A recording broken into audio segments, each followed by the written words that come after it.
Today, I want to talk about a classroom management issue that all teachers experience, and it could be very frustrating, but at the same time, it's really not the end of the world. And that is the supply situation. We all have issues with students coming to class without supplies.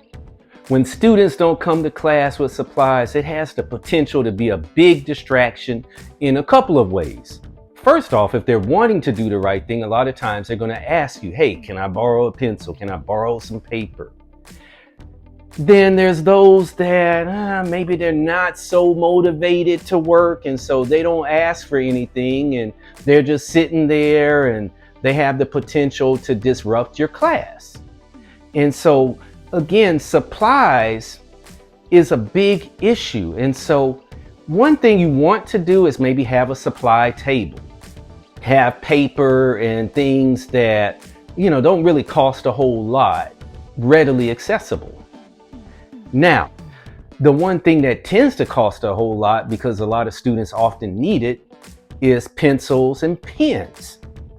And so one thing I would recommend, so that you're not spending too much money on pencils and pens, is having the student turn in something to you. Maybe an ID. They hand in their ID, they get something to write with. Now, I personally feel like there's something even better than that, way better, and it actually kills two birds with one stone. And that is asking them to turn in their phone or maybe their headphones or AirPods so that they can use a pen or pencil. Again, it actually kills two birds with one stone, because they're handing in their phone or they're handing in their AirPods or headphones. And so you're eliminating a potential distraction for them, and they're also working.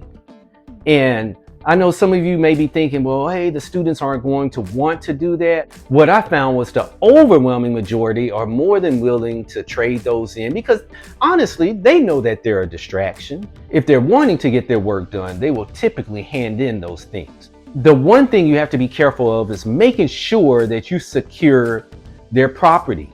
Now, when I was in the classroom, I had a section of the room that was off limits to students.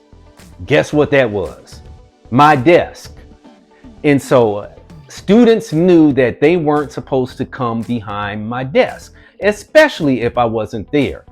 Now, of course, there are times where I called a student up, and they would maybe come to the side of my desk or even stand a little bit behind me, but they were never ever to be behind my desk without me being there.